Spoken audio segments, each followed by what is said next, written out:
শাস্তির দাবিতে মূলত এই প্রতীকী ফাঁসির আয়োজন করা হয়েছে। এছাড়াও ঢাকা বিশ্ববিদ্যালয়ের যে শেখ হাসিনার ছবি ছিল সেই ছবিটি সরিয়ে ব্যঙ্গাত্মক ছবি তৈরি করার কারণে মূলত এই প্রতীকী ফাঁসির আয়োজন করা হয়েছে। এবং এছাড়াও শেখ হাসিনা সহ শেখ হাসিনার দোসর যারা রয়েছে তাদেরকে ফাঁসির আওতায় আনতে এবং বিচারের আওতায় আনতে মূলত এই প্রতীকী ফাঁসির আয়োজন করা হয়েছে। এছাড়াও আমরা দেখতে পেয়েছি যে বিএনপি সহ ছাত্রদল সহ অঙ্গ সংগঠনের নেতৃবৃন্দরা তারা কিন্তু একটি ছবি শেখ হাসিনার যে ছবি অর্থাৎ ঢাকা বিশ্ববিদ্যালয়ের যে ছবিটি ছিল সেই ছবিটিও কিন্তু টানিয়েছেন এই কারওয়ান বাজারে। এবং এই আয়োজন শেষে কিন্তু তারা যেটি জানিয়েছেন যে এই যে শেখ হাসিনার যে অপকর্ম এবং সেই তার যে দোসররা ছিলেন তার দোসররা কিন্তু এখনও দেশে রয়েছে এবং তাদের দ্রুত শাস্তির কিন্তু দাবি জানিয়েছেন তারা। দর্শক, আপনারা দেখছেন কালের কণ্ঠের সাথে রয়েছে আমি আব্দুল হামিদ।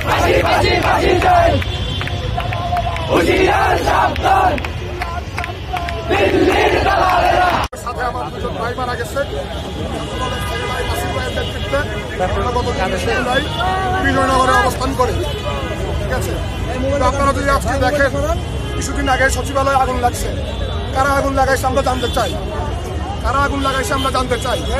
এবং ওবায়দুল কাদের 3 মাস দেশে ছিল, 3 মাস পরে সে দেশ থেকে কিভাবে এক্সিট দিছে আমরা এটা স্পষ্ট জবাব চাই।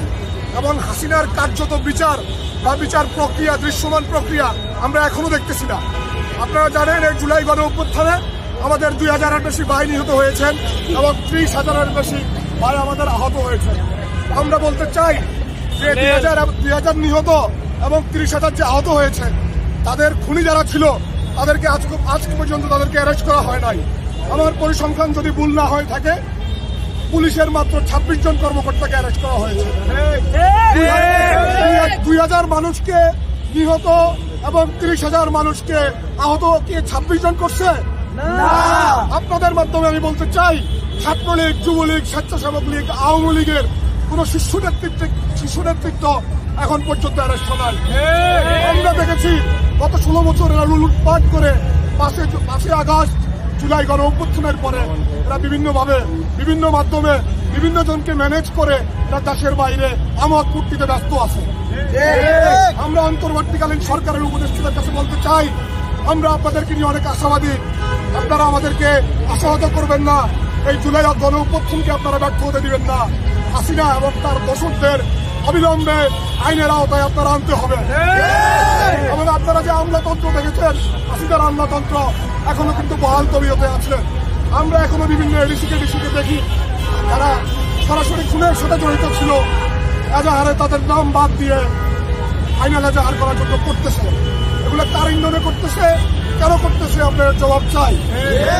আমাদের সচিবালয়ে যে আগুনের ব্যাপার, সচিবালয় রাষ্ট্রের একটা গুরুত্বপূর্ণ সংস্থা। এই সংস্থায় গোয়েন্দা সংস্থা জানে না, ডিজিএফআই জানে না, এনএসআই জানে না এত বড় একটা দুর্ঘটনা ঘটছে। কেন ঘটছে আমরা জানতে চাই। আমাদের আজকের এই কর্মসূচির মধ্যে আমরা স্পষ্টভাবে বলতে চাই খুনি হাসিনা তার দোসরদের, তার অলিগার্ডদের এবং যে আমলারা খুনি হাসিনাকে দীর্ঘদিন ক্ষমতায়, অবৈধ ক্ষমতায় থাকতে সহায়তা করছে তাদের সর্বোচ্চ বিচার নিশ্চিত। আজকে আপনারা দেখেছেন পিএসসিতে হাসিনার যে গ্রাফিতি ছিল তাদের আধারে হাসিনার দোসররা সেই গ্রাফিতি মুছে দিয়েছে। আমরা তারই প্রতিবাদ স্বরূপ আমরা এই কারওয়ান বাজারে আমরা গ্রাফিতি সানাইছি। হাসিনা কোনোদিন বাংলাদেশের মানুষ গ্রাফিতি মুছে হাসিনাকে বাংলাদেশের জনগণের অন্তর থেকে কোনোদিন মুছে দিতে পারবে না। বাংলাদেশ যতদিন থাকবে হাসিনাকে মানুষ নিরা সহকারে স্মরণ করবে। কারণ পৃথিবীর ইতিহাসে হাসিনার সর্বনিকৃষ্ট স্বৈরাচারদের মধ্যে একজন।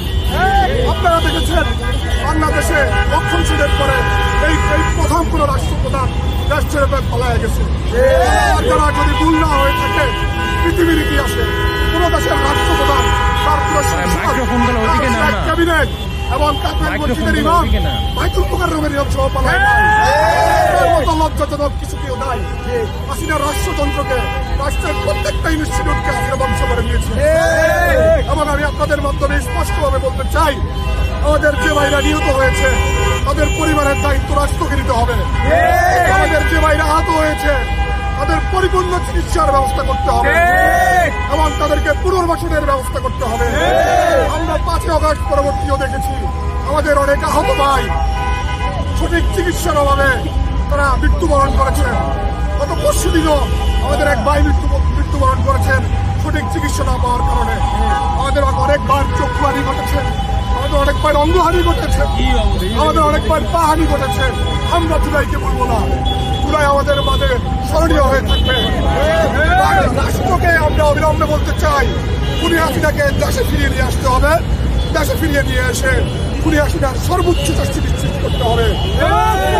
আমরা আজকে প্রতীকীভাবে খুনি হাসিনাকে আমরা ছাত্র জনতা এই ফাঁসির দড়িতে ঝুলিয়েছি এবং আমরা বলতে চাই, খুনি হাসিনাকে যদি কেউ অবৈধ সুযোগ দিতে চায়, তার বিচার প্রক্রিয়া নিশ্চিত না করতে চায়, তাহলে বাংলাদেশের জনগণ যেভাবে ফ্যাসিবাদকে বাংলাদেশ থেকে বিতাড়িত করেছে সেভাবে তাদেরকেও বিতাড়িত করবে।